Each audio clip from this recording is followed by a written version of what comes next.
Shambho, Mahadev, Mahadev, Mahadev, Shambho, Shankara.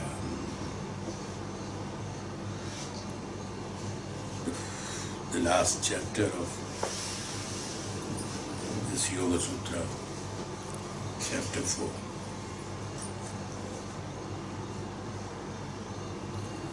In this final chapter of Yoga Sutra, Raja Yoga Sutras, Maharishi discusses about Kaivalya, liberation or independence. The full-blown yogi develops perfect discrimination or the ability to distinguish the real from the unreal. He is no longer affected by the trigunas of nature and can distinguish Rusha from Prakriti.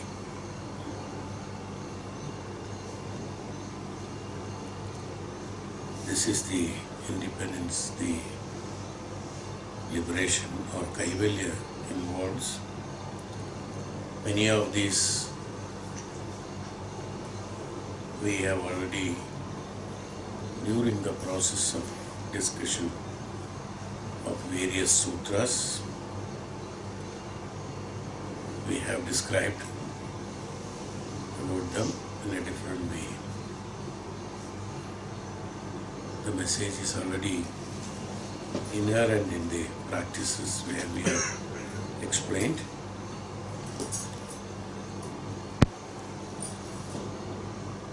But Maharshi decided to identify the right liberation, the right Kaivalya for the benefit of the disciples. So Bhagavan says here,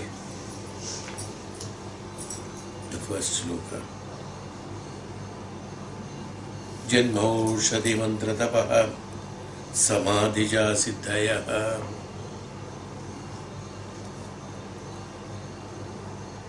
Janmaushadhi mantra tapaha. Janmaushadhi mantra tapaha samadhija siddhaya. Siddhis are as a result of birth, janmai. By birth, then comes aushadhi, medicinal herbs through medicinal herbs. Then comes mantra and tapaha through mantras. And then austerities or samadhi, sannyasa or samadhi. These are the ways, according to Maharishi, the siddhi is attained.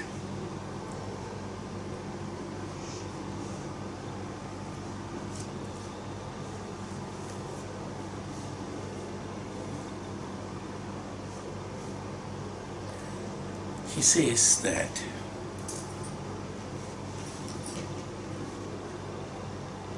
siddhis that are brought into the present life by birth indicates their attainment of them in the previous life.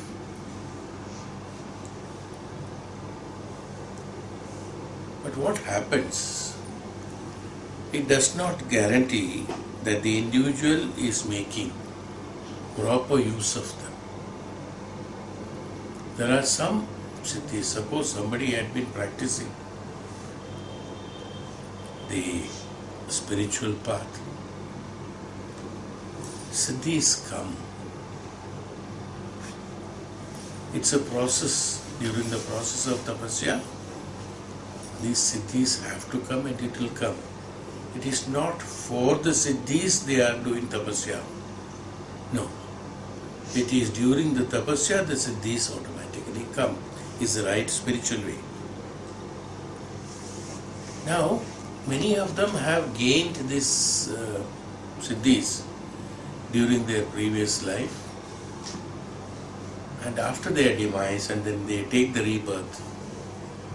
They are born with that. As I always said, that knowledge and Dhyanam, that whatever we learn, whatever we have practiced, like the karma phalas, exactly like the karma phalas, the Dhyanam also is prevalent in every human, that whatever he had been practicing. So we will know many people that without any of these practices, they behave in a particular way. They have attained it from the previous birth. We know many like that. Many of the kala artists, singers, artists, and many talents are born with them, we call it. They are all because of the previous life's practice. As I always told in the previous number of times, life is a continuation. By a sharira being destroyed, life is not destroyed. The life is continuing. The living is continuing. But in one sharira or other sharira, one form or in the other form, the life continues. So where is the question of losing anything? Well, the circumstances and situation changes depending upon the requirement of experiences that one has to undergo based on the karmas he has executed. Then in those circumstances, what happens? One forgets or one neglects to utilize it. Like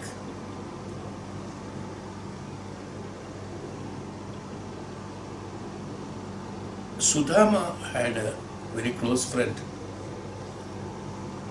when they were in the Gurukula, along with Krishna, of course. He, after coming back,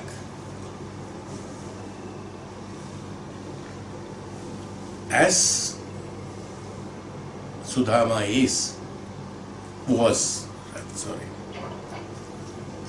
he was also very poor Brahmana. He was also trying to meet both ends, but could not, and was suffering. Starvation, things like that. But Sudama had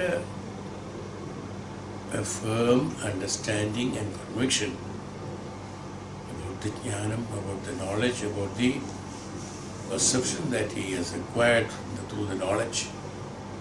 So it was not difficult for him to pass through that exercise, and he was not getting attracted to any of the other means for the purpose of living. If you remember, I had been talking some time back, 2-3 weeks back, everything that a man doing externally, manifesting, practicing, training, developing, discovering, earning, spending, everything is meant for the sharira. It's only for the development of the physical body. They want to earn 3 meals, we say, at least.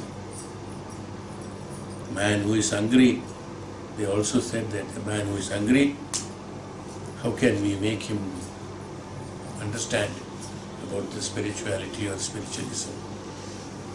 Unless his hunger is fulfilled, he will not be able to do it. Who are these people? They are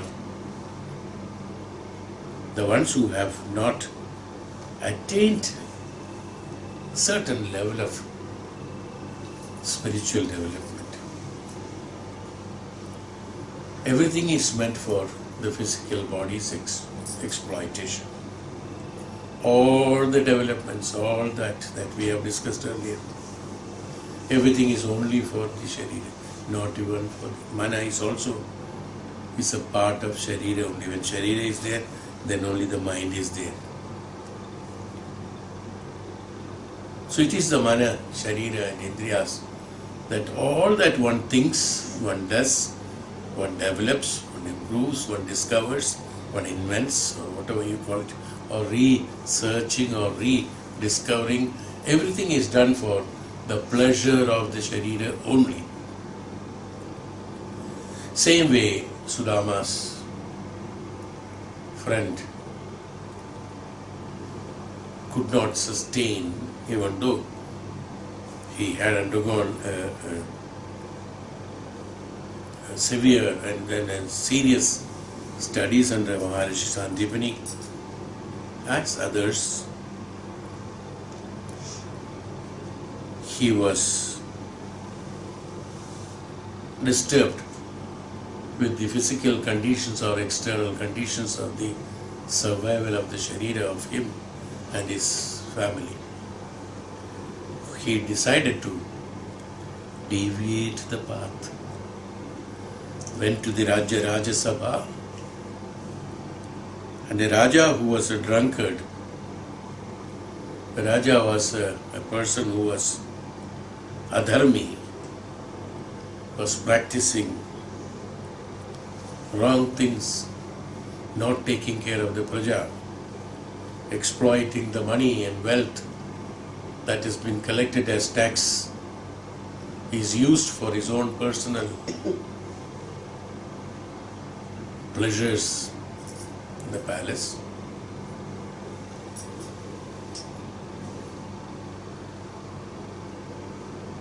He is the one whom this Brahmana chose to please, so that he can get some material gain with which he and his family can eat, live peacefully and with plentiness and with pleasures. He was provided with all the facilities only for praising the Raja. In his mind he knows that he is worthless. He had to do it only for earning the money, wealth. A man who lost all his principles, all his Vedapatha, all his Dhyanam, Brahmajnanam, all his principles of the Brahmana, the one who is supposed to be living as a Brahmachari and Brahmana, he forgot his basic principles of maintaining that Jnani's status, having undergone the vigorous training under a great Maharishi who taught them to be a sannyasi, who taught them to be a brahmachari, who taught them to be a right person in the society so that the others will learn from them, was not honored by this Brahmana. An indisciplinary action was taken. He defied the Guru's adesha, Guru's instructions, Guru's blessings. By that, he not only disgraced his Guru, he disgraced his own Atma, his own principles, and his own family also, because he is taking care of them by wrong means. No, that's not the right way. When he has taken the responsibility, whatever is there, he has to do it in the right manner, right way. In the wrong means he decided that. So he defied not only the Guru, he himself, his family, and the Praja, and the Raja also. He is actually deceiving him. False praises that he is making to the Raja, fooling him around actually, fooling him. Since he does not know he is a drunkard, fooling him. Whether he is a drunkard or he is a fool, that's a different question. But you are not supposed to do it. So it is against the Jnanis. And by all this, what he has done, he has disgraced the great Shastras and Vedas and great Brahman himself. But he lived with plenty of pleasures and things like that. So this is what I mean by he, by his previous birth's karma, he could get into the discipleship of Sandipani and could undergo the vigorous training of practicing Brahma Tattvam, Brahma Dhyanam.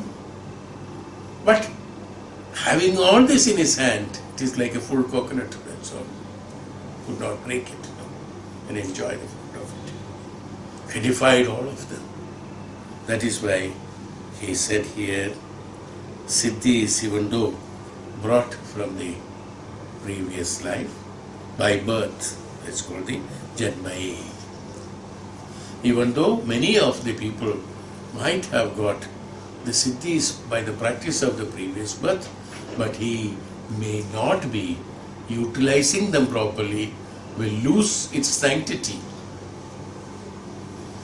When once that is not used properly, once that has been disgraced, even once, suppose for last 10 janmas or for last 20 janmas, you had been practicing and you have acquired the spiritual practices through which the siddhis which you have received, and in one janma later you defied them, you did not honor them, you misused them. The whole effort of all these janmas and the gain that you have gained of the siddhis will end along with that janma, and you restart from the beginning. It's very simple to understand the principle. Something that was given to you to use, you for the benefit of it. There's a proverb, for the we small as class 1 mein, school mein. You learn that principle, that the one duck used to give golden eggs. So every day one golden egg he used to enjoy, and that was quite happily going on. One fine morning, thought that if I cut that, so many andas will come, so let me cut it and then finish it. Now it is something like that, that he, instead of using that siddhi, what he has done, he out of his craving of due to his desires, his what do you call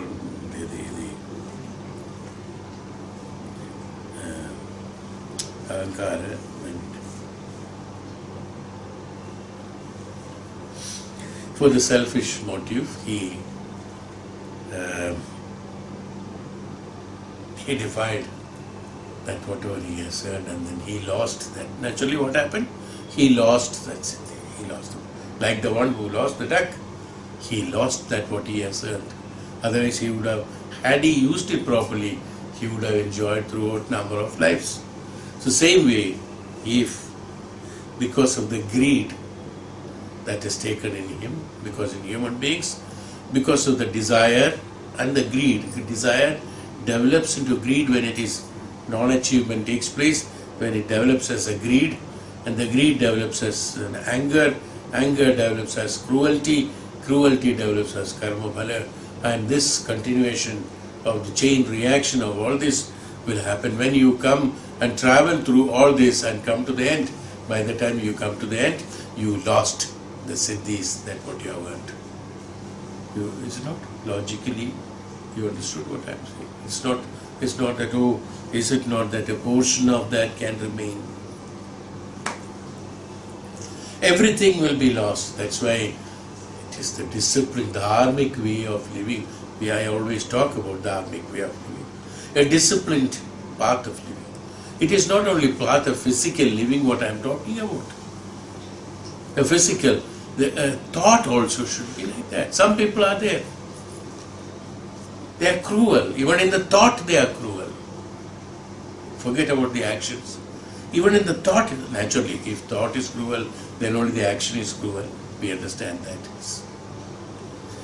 Cruelty should be. Why? This much of understanding has to come. A human being is born only in order to gain the Kaivalaya, according to Shastra. So for that, he says in the first sloka itself, Janmo Shadavantra Patava. Janma. By Janma, we have certain. It's not that we had been wasting our time all these Janmas. No. No human being. Every human being had been doing something or other, definitely. No doubt about it. And out of that, some siddhi or something is always there. We say that, oh, somebody has got intuition, somebody has got intelligence, to study, somebody has got the power of singing, power of art, drawing, power of working, power of somebody is very innovative in certain things. He is a good mechanic, he is a good carpenter, he is a good carving, one who does the sculpture. What he has done, which college has he gone, that who carves the beautiful deities from the rock? Huh? Here, everything is here. From where he has got? Why you did not get? Why he has got? You understood? They are siddhis. These siddhis, suppose he misuses them in this, he will lose forever that. It's not repeated for the next Janma. Next Janma he has to begin again. That's why they will not deviate certain discipline. Have you gone to Shilpis? The real Shilpis. You ask them to deviate some of the principles. Suppose I'm just telling you an example. Don't take it for granted. This one, right? Suppose a deity's hand is like this. Now you tell the Shilpi, you make it like this. This appeals to me. Very good. The right Shilpi, if he has got in his mind the picture of it, whatever you pay him, he will say, nothing doing, please look for someone else. I will not deviate from that. I'm just telling a small example. It may not be like this, something else. It will not happen. Sorry, it is not possible. It cannot be done.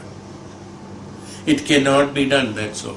But someone else, suppose for the purpose of greed, out of greed, if he does it, that will be the last Shilpa he will be making.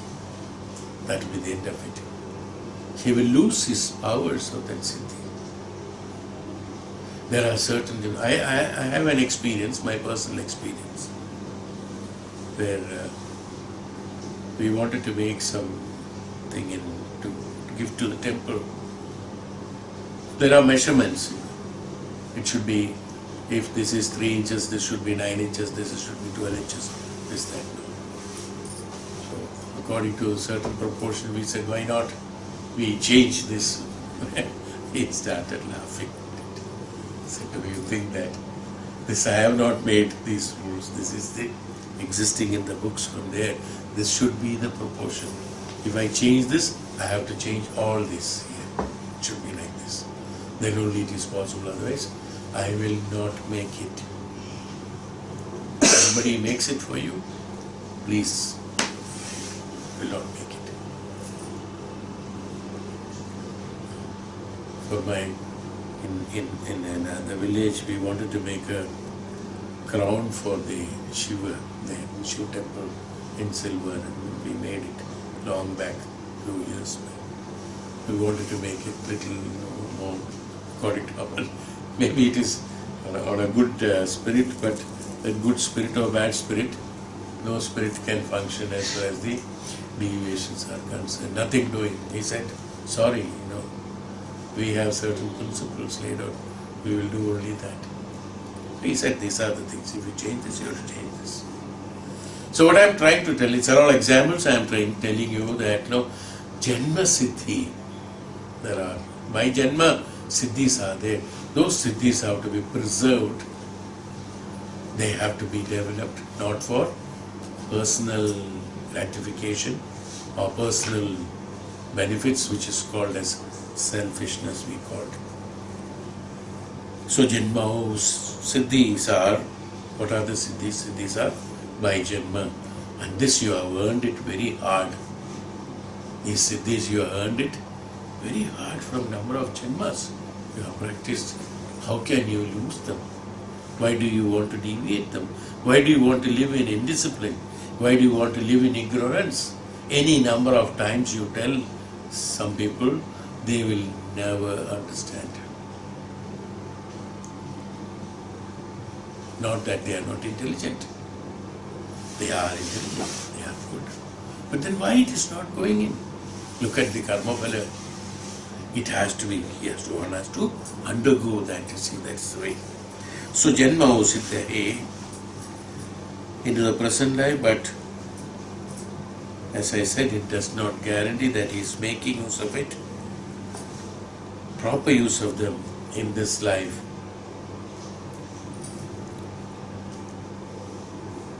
Is one. So those, how to identify them, it's not difficult to identify them. As I said, sculptor, he knows how to do the sculpture. The singer knows how he is singing.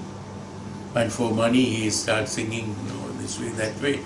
Then he loses his siddhi on that. An artist, a painter, or a pujari, or for that matter, anything. An intelligent person who has got aptitude to study new things, develop new things. These are all siddhis only. Why is everybody is not intelligent in the same classroom? Why only few? They have that siddhi. That siddhi has to be utilized. Not to have an ahankara on that. It's not earned by you. That intelligence is there, it has been given to you. So should not have ahankara on that. Should not have pride of that. Okay, you nurse it, you nurture it properly in the right manner. Use that intelligence in the right way. Now, having given the great intelligence, I always tell that many people like Osama bin Laden or Nirav Modi and etc.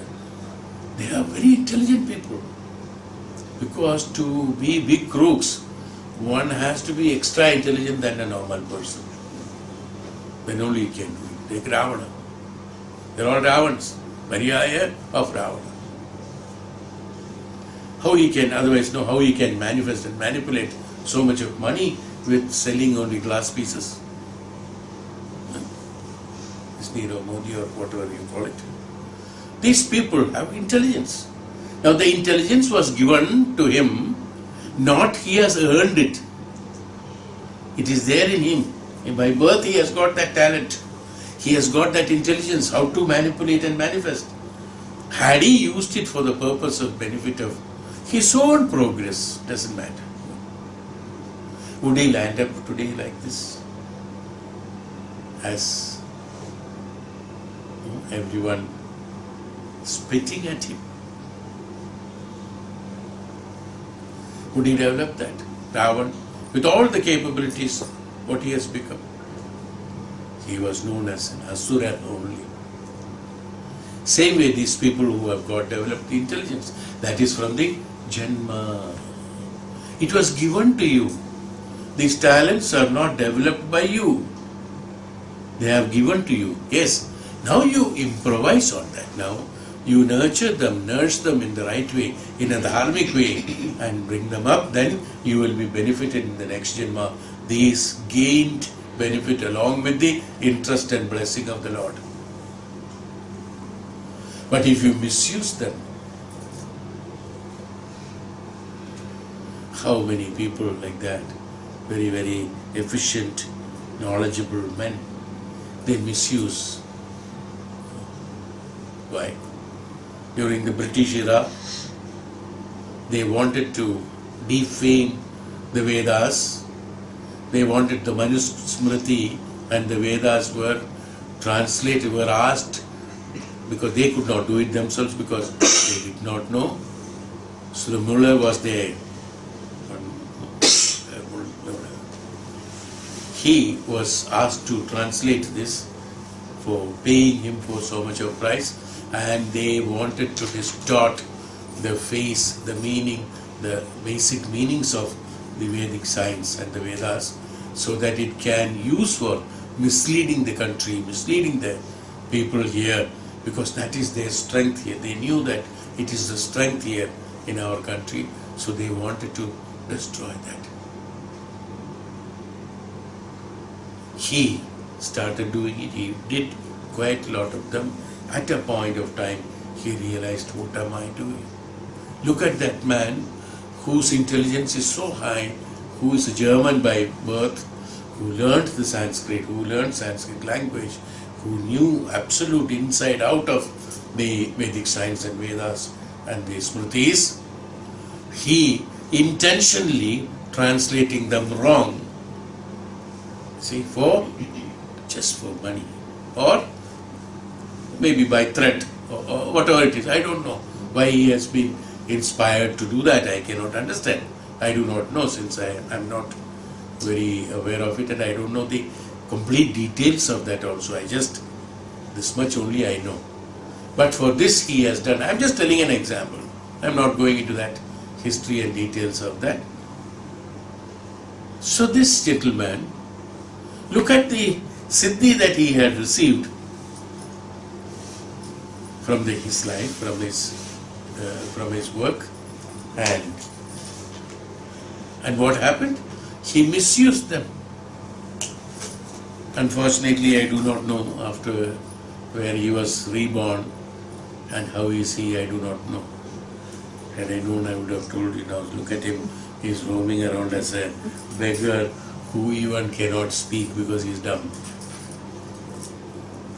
Might be that.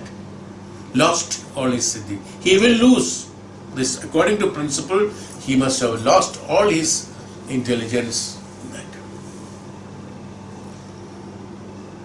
That is why Janmana, there are certain things, Janmana, siddhis are there. Those siddhis have to be developed, nursed in the right manner. But there are siddhis, wrong things also happen because of the karma phalas. The wrong effects, wrong habits, dirty habits and things, certain things are also, they also come along with that. You should be in a position to discriminate them. Our purpose of life itself is for, this life has been given to you to do an analysis of your life and separate the rice from the stones inside that. That separating, that discrimination and separating, you have to keep on doing throughout your life. Once you have finished it, you have got liberated from that. But if you meddle with it, if you become lazy with it, you don't do a proper separation of that, and then you will mix along with that, okay, somehow finish it off. This somehow finish it off will not happen. This, what you have separated, will be taken by you only to the next janma. Nobody else is going to take it. What you have done, you only will have to carry. Nobody will carry your luggage to the next janma. You carry your luggage. Whatever contains them, that is up to you. If you have got siddhis and the karma balas and the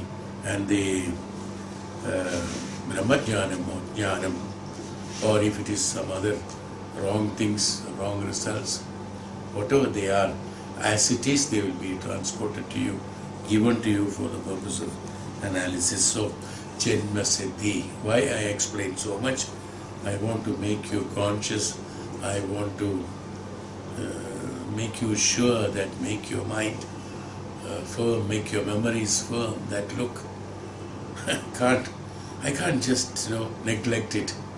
I cannot bypass it. No. Oh, okay, maybe later we'll do it. No. That also is coming. And then some other slokas, it might be coming. It has to be done then. The moment you realize it and recognize it, you must do it then and there. It should be finished. Janmana. So siddhi is, one is with janma. Next is with the aushadhi. Aushadhi, you know that it's due to, based with the gain through aushadhis, medicines, chemicals, medicines. Some people gain the siddhis like that. By induction of certain things, by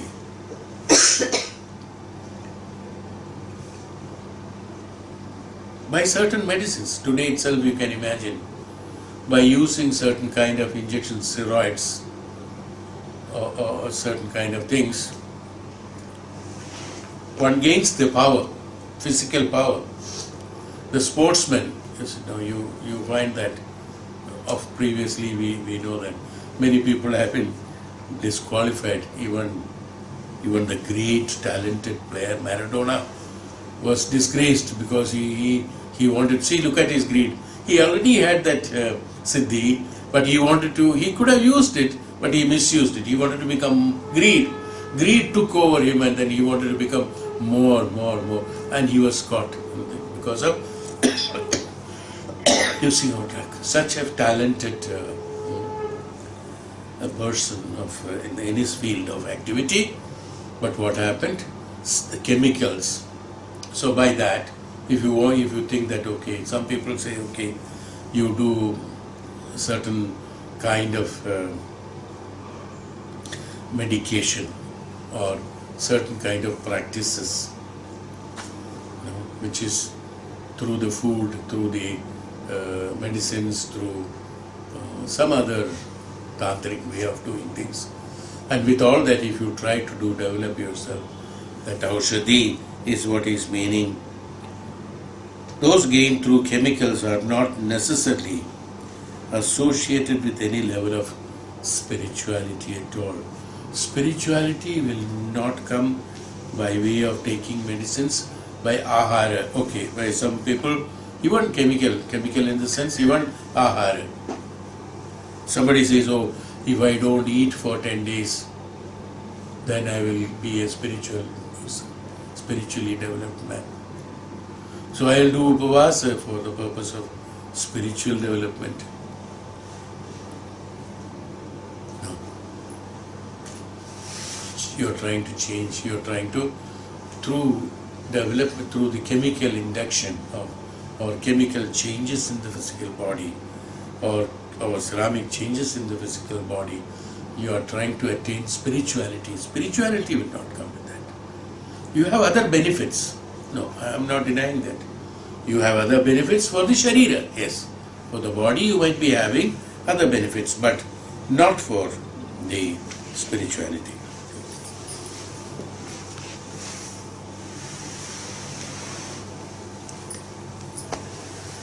So we are talking about spirituality, so we are meaning about spirituality. So those gained through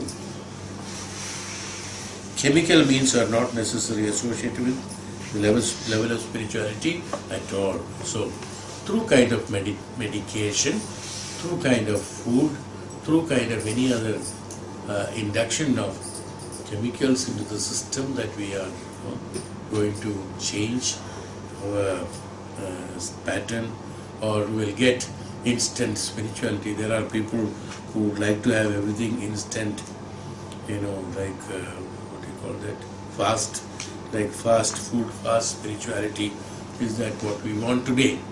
But unfortunately, spirituality cannot come fast. If it has come fast, it will also go fast, and can be easily governed by the ego. People who have earned siddhis in an inappropriate time, in inappropriate way, will only promote to grow the ego, not spirituality. You have seen people who would like to, by hook or crook, they call it as by hook or crook, I must get it. Yes, yes, by crook you will get it. What is that hook and crook? Hook and crook is nothing but ego. Somehow I must get it. There is no competition in ego. Competition in spirituality. Somebody is doing this, oh, they got it, so let me also do it and I will get it. Most of them imitate others. Somebody says he has done the meditation near that pond, lake. Let me also sit there and then meditate, so I will get. He doesn't know that lake is not responsible for gaining the siddhis or spirituality. It is his own effort. That he doesn't know. He thinks that lake. So this is how it is. It is all egoistic way of. There is no competition as far as spirituality is concerned. Spirituality is his own function on his own way. The siddhis will automatically come along with spirituality. When he grows, these siddhis are necessary for supporting, for him to gain more and more of Dhyanam in spirituality. So these siddhis that is being provided to him, unknowingly, unwantingly and unrequestingly, it has come to him, and that he will be utilizing for his own progress, not that he wanted that. No, he has not asked for it. Even if he has not asked for it, but for the purpose of growth, these siddhis are necessary. For a Maharishi who is a great tapasvi and jnani, when he is doing tapasya, continuously he has lost himself into the Brahman, Brahmajnanam. Naturally, the siddhi he will automatically gain the siddhi of he will not have hunger, no thirst, no tiredness, no sleep, no weakness in the body, no hemoglobin going down, no creatinine level. Nothing will happen to him. This siddhi will automatically come. He has not asked for it. But this siddhi will automatically come to him because he is on the spiritual path. Because he is in the Brahmajnanam, constantly being in the Brahmajnanam, all these siddhis will automatically come. And somebody, he doesn't have the death also. Unless he wants it, he doesn't have death. His sharira will not die till he wants it. This is siddhi, again, not wanted by him, but for his progress he has got it. Same way, his vani will be, each one will be just like anything he says that it happens. These are all happens because of he requires that. He requires for his own progress. The vani says that, okay, no disturbance for me for another 1 month around me. Let there be an energy grid that which protects me from getting disturbed. It happens. Now the same siddhi, he can use it for something else. Shabam, किसी को ये हो जाए वो हो जाए. This can be done because it will happen, no problem.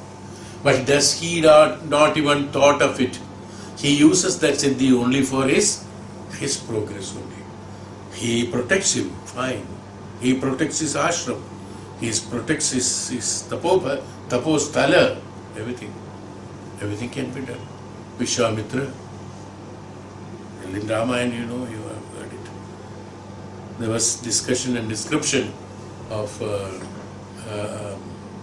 Valmiki on that when Charvakas described about the action that Valmiki has taken, why Vishwamitra had to go to Dasharatha in order to request for that Ram only, of course Ram. Then Lakshman came along with Ram and Lakshman, okay. Even when they were not even 16, even young, they are teenagers. They are not even matured. Why should he go there and ask for them who have just come out of the schooling from Vasishta and then have gained the Dhanurvidya, only he has learned it. They are not even passed the exam in the real life of doing fight or with somebody. But why he wanted it?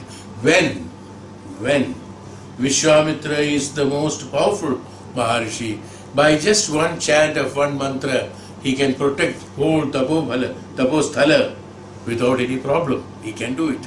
In fact, he does many things. Even though Ram, he was taken even for killing Tadaga or for killing others, he is the one who is advising him how to do it and how not to do it and things like that. And he is the one who is giving the powers. Bhagavan had doubt whether he should kill a woman, the Nari, as a Asuri. So whether it is dharma to kill a Nari, is that what he is described? Then it is Vishwamitra who explains to him that for adharmam, for an adharmi, there is no Purusha or Nari. We are killing the adharmam, not the person as it is. Like in today's language, if we say a terrorist is a terrorist, neither he is this national or that national or this gender or that gender. That doesn't. A terrorist is a separate cult unit. No, they are only for terrorism. Same way, asuras are terrorists only, nothing other than that. That asura has to be killed. So there is no adharmam in that. In fact, on the other hand, if you do not kill, then only it is adharmam. Therefore, hey Ram, do that. Kills. After he kills, then only he realizes he is doing a moksha to somebody. This has to be done by him. That asuri is by Shapa from the Devakanya, she has become an asuri and was dealing that. All those mischief has been done only for executing her Shapa Bhala karma, and because of Ram's interference and because of Ram's blessing, rather the arrows are blessing, only that she could come out of it. So what happened? Was the Nari killed? But this he could. Who could envisage and who could see? Vishwamitra could see. Such a man who could see everything and who knows everything and who can be done. Why he has to take the help of these two is because of to develop them only, not for Maharishi. Maharishi doesn't require any appreciation from anybody. He has got his own siddhis, he knows what he can do. He doesn't want anybody to praise him, nor the history to say that, oh, Vishwamitra did this. He doesn't want that. But he wanted that. According to Vidhi, according to the Niyama, that Ram has to do it. So he makes him do it. To make Rama, to promote, to execute his karma, Vishwamitra is spending his life and time only to be along with them and going. Not that Ram is going with Vishwamitra, it's actually Vishwamitra is going with Ram for helping him to execute his karmas, spending his own time, his own tapobhala, his own siddhis and things like that. You see, here we got it. It's the other way around. It is totally, the concept is different. We got it. We always read what? That Vishwamitra took, and Ram and Lakshman went along with the Vishwamitra. But what happened? Vishwamitra goes with them in order to help them to promote it. These are the Siddha Purusha. They are known as Siddha Purusha, who uses their siddhis for the benefit of others, for the benefit of things. Then only they will do it. So this is that. So there, ego. Now you can imagine how much of ego Vishwamitra might have had. Hey Ram, I told you, see, you like a child, childish. You were scared about killing that Tadaka, and suddenly you see, now she has turned out to be Devakanya and touching your feet and taking your blessing in order to go back to Devaloka. He should have told, no, but he didn't tell. He acted as if he does not know anything and everything has been done by Ram only. That's how he pretended to be doing it. He has never, that iota of ego has attacked him, that look, it is because of me this has happened. Actually everything happened only because of Vishwamitra, not by anybody else. Even the powers to the 3-4 days they were asked to, with Nirahara, they used to do the tapa so that they gain the astra, that they can shoot anybody so that they can stop and kill. These are all given in Ramayana. So with this, he should have got the definite ego. That ego will not develop. Why? It is not induced. The siddhi that what he has gained is not with wrong means that he has acquired it. He has acquired it through the absolute tapobhala. Through the tapobhala. And during the tapobhala, through tapasya, he has got it. And that he uses only for the purpose of using it for the benefit of the humanity, using it for benefit of upliftment of the spirituality for him as well as for others. If that is used, any siddhi is used for the purpose of the benefit of others and spirituality, that will remain and will grow multiples in multiples. others. As this grows in multiples, the one who misuses it will get destroyed in multiples. Niyama is one. Rule is one. If this has to grow in multiples, that has to destroy in multiples also. Is why the principle that if you misuse the siddhis that has been either by practice you have acquired or by janma you have acquired, if they are misusing, if you misuse them, they will not be leaving you in multiples goes away. So he says that governed by the ego, such acquiring of instantaneous or instant or fast moving spirituality is only will develop the ego in a person. Somebody says, oh, I went to such and such ashram, I went to such and such place, I did meditation all night. Next day what happened? Nothing has happened, but still. See how much of his ego has developed. What he has gained out of, instead of he analyzing and discriminating and contemplating that what he has achieved through that meditation, he is only boasting about his attending the session of meditation. Attending. He is not meditating. He has attended a session of meditation class, that's all. For Shivaratri, somebody sits there for whole night and then something is going on. He also did. कहाँ गया था? कुंभ में कितने लोग? What do you ask him? कुंभ में क्या हुआ? अरे क्या लोग हैं? कितने crowd? He explains everything about Kumbh except his snanam and what is the outcome of the snanam. He has. Have you asked anybody? Have you discussed with people? I have discussed with so many people जो कुंभ में गया. आप कुंभ गए थे? हाँ गया था. बताइए क्या क्या हुआ? भीड़ बहुत है लेकिन अरेंजमेंट बहुत अच्छा हुआ. इस बार तो police and army, they are very dedicated people. They have done lot of arrangements. Cottages थे और अच्छा cottages, सुंदर सा है. एक कैंप बनाया हुआ था. खाना पीना सब अच्छा है. चलना ठीक है और सब कंट्रोल में है. रस्सी बांधा हुआ है. उसमें पकड़ के चलिए ठीक है. All these details he told me. He never told me after Snana what happened to him. I am not joking. If you have discussed with somebody, you might be knowing. I don't know whether you have, somebody has told you. For me, so many people, because fortunately I come across with so many people like that who have gone. Everybody has told. You ask for Kumbh, I have not disclosed this secret. Otherwise they will not tell from next time. So इसलिए मैंने किसी को कुछ बताया नहीं. I didn't say anything. You ask anybody, कुंभ में गया तो क्या हुआ? He will describe all these things. He will, where is the importance? Where is it? What happened? His ego has gone high. Development of siddhi is not there. Spiritualism is not there. Spirituality is not there.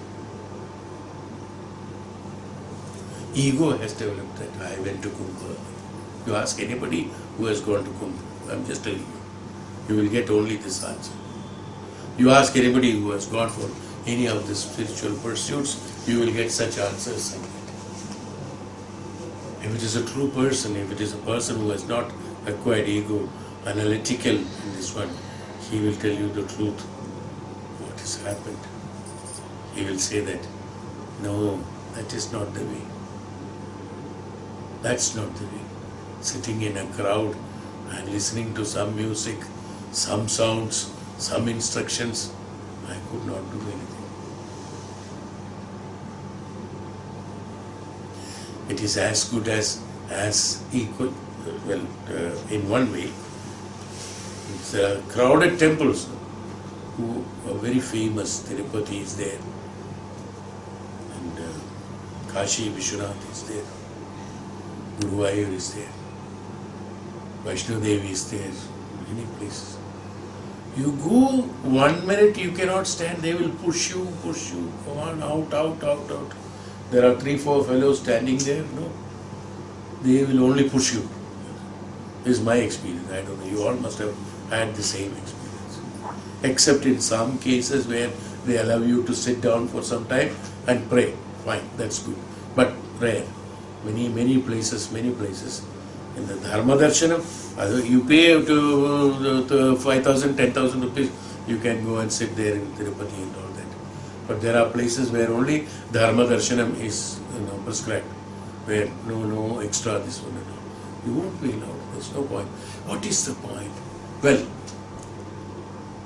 there are other benefits.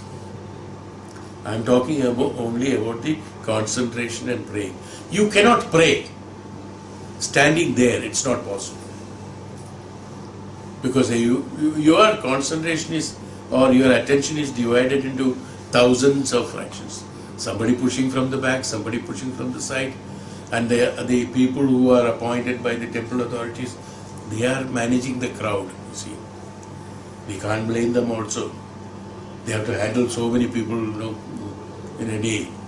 So they have to push them out. Now, nobody will listen. They all, who is coming from long, far away, he would like to stand there for 2 minutes and pray. But for him, whether you are coming from far or near is not matters.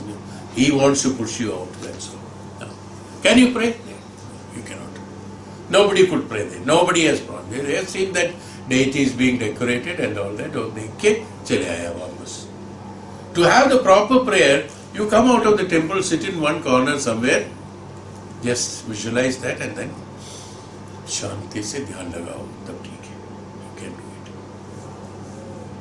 it. In a proper dhyanam. But there are other benefits of going to such temples, because that's all very highly energized, and there are other plus points are there. But as I am talking only about the one item of prayer and concentration. So Siddhi. So in order to have Siddhi, chemically instantaneous in Siddhi, or by way of any of such practice, this is all chemical. No. That, overnight you will participate some huge crowd and do meditation and you will gain out of it. Wrong perception. Absolutely. It is your journey alone. You learn and do the journey alone. There is no other way. That should not develop the ego. All other things will develop the ego. Siddhi is achieved by mantras repetition, or tapas, austerities through brahmacharyatva, are generally of a very high order as long as they are performed for attaining God realization rather than personal or material gain. Swamiji here very specifically, just straight, he comes to the point. Now, don't ask me anything more than this is what he probably means. He has cut and he has told that through mantras, through japa, through tapas, and through the process of brahmacharyatam and sannyasa are generally of very high order, as long as, again, he qualifies it once again, as long as they are performed for attaining the God realization, yes, self-realization, or Brahma Sakshatkaram, or God realization, whatever you name, you can give it to that, give it, no problem. But they are all one and the same. Whether it is, you call it as God realization, self-realization, Brahma Sakshatkaram, anything is one. Yes. Rather than personal or material gain. If you are using it for your realization purpose, if you are using it for Brahma Sakshatkaram, then they are beneficial. Otherwise, you will develop only ego by that. And that ego will destroy you because it misleads you. It will tell you unnecessarily, oh, you are a Siddha because you have done 10 meditation in 10 Shivaratris. So you have become greater than others. That, no? The viral infection in the brain and memories will develop and multiply during the course of time. And you will feed them with your ego and will grow big,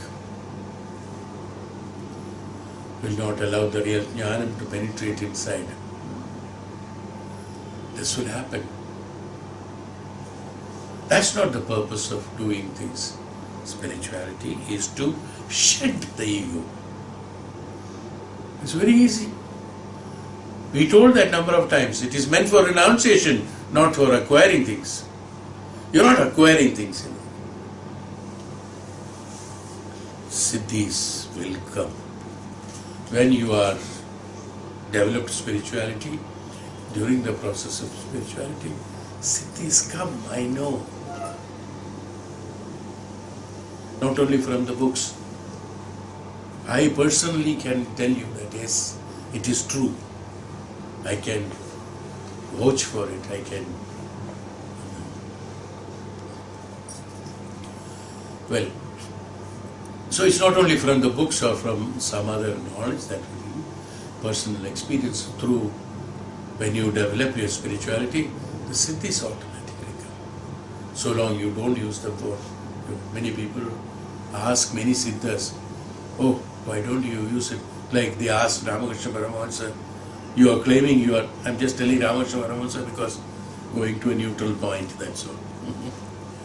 Ramakrishna Paramahansa, you got cancer, you are a siddha, you are a Suddha Purusha, your Ma is, you say, she always comes and stands in presence of you, she always blesses you, she gives you darshan, and you, this small cancer, could you not heal? And you are healing so many people.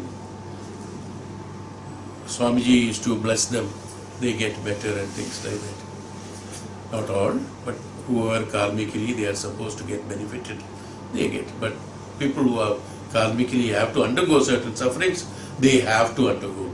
Nobody can heal them, nobody can treat them. So somebody asked Swamiji, why don't you ask the Mata Kali, why don't you ask blessing of it? So he smiled, laughed at them.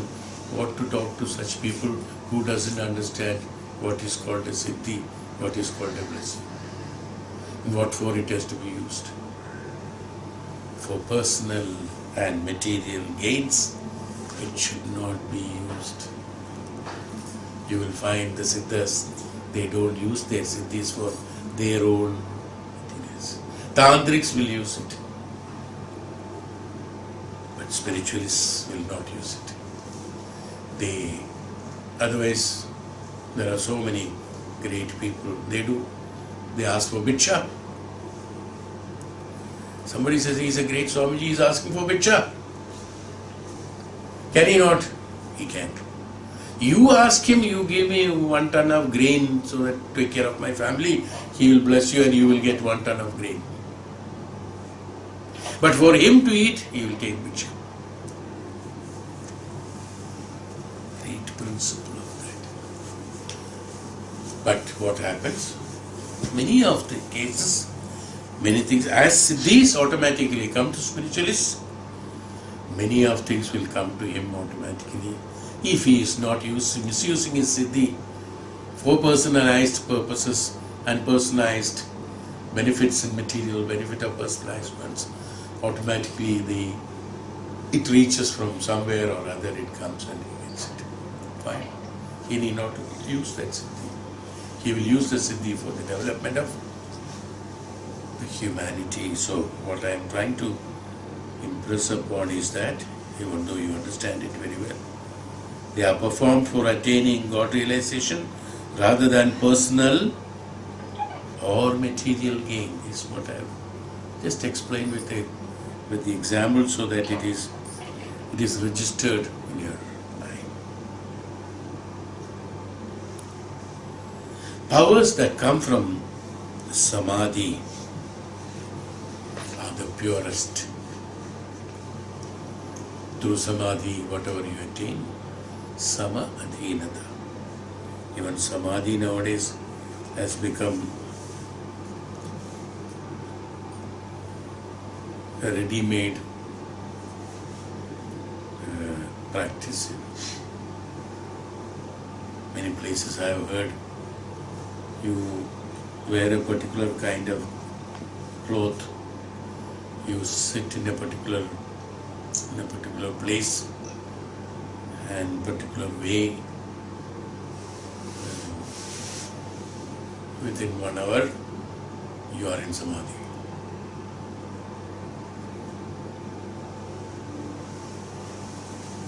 We still have to learn that, if it is possible.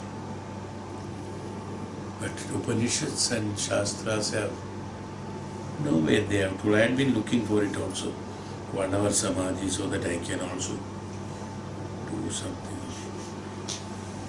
Maybe he has not given me that book particularly. Powers that come from siddhis are the purest, because through the siddhi, why he has called it as purest? Because through the samadhi, we explained you all this. We know it. So I just touched the subject, that's all. Through the, in meditation, in Dhyanam, in samadhi, what we do, we renounce everything. We renounce everything, including the Dhyanam we renounce. When everything is renounced, the purest Brahman is existing. That's why he said, that's the purest. When I renounce everything, that's the purest. Everything in the sense. What can be renounced? What is being renounced? Not that what you have got inherent in you, that what you have manifested, manipulated, acquired during your lives. Is that what you have to renounce? Lives, I said. Not only this life, number of lives. These have to be renounced. Your emotions have to be renounced, that which you have created by your mind and ego. Your ego has to be renounced. Your emotions have to be renounced. Your status and ahankara has to be renounced. Everything, your pride, your knowledge, everything is renounced there. It's no mean, they are all not meant for you in the path of siddhi, in the path of liberation, in the path of Kaivalaya. They are not meant for that. All other things what you have earned and learned and acquired, they are all meant for your physical existence of your body and mind in this world. Use it, finish it, and after that it has to be renounced. They have no use for your spiritual development. They are no use, they are of no use for your Kaivalaya. Is why Rishi said that samadhi, the powers that come from the samadhi are the purest, where there is no manifestation, manipulation. They have come without your asking. They have come. Not that you wanted it. When you want it, you want to use it for a particular purpose. It's why you are wanting it. Here there is no want. It has come through the process of siddhis. It's the purest form. For they come to the aspirant without being desired. Yeah, here it is. He has already told that. Without being desired. In the process of meditation, it automatically comes to you. Without being desired, it has come. It must be remembered that siddhis are not the aim, but a byproduct of the path to God realization. This we already discussed. It's not for siddhis that we are doing samadhi. Siddhis come for during the samadhi for the purpose of self-realization, God realization, or Brahma Sakshatkaram.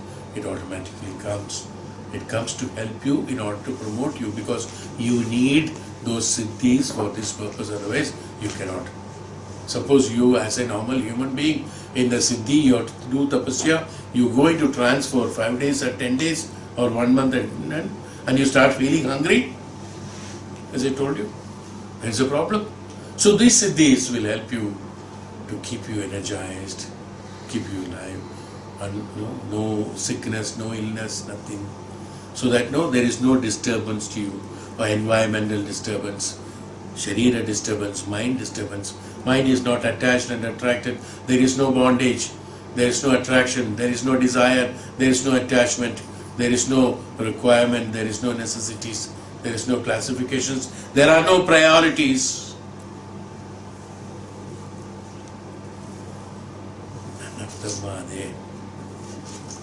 When that happens,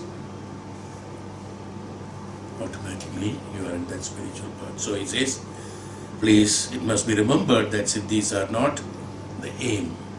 We are not doing all these things for acquiring some siddhis to do some magic. No. You get it, use it for the purpose, no problem. But not the aim, but a byproduct of the path to God realization or self-realization is that called. So this is the first sloka of why and how and for what siddhis are attained.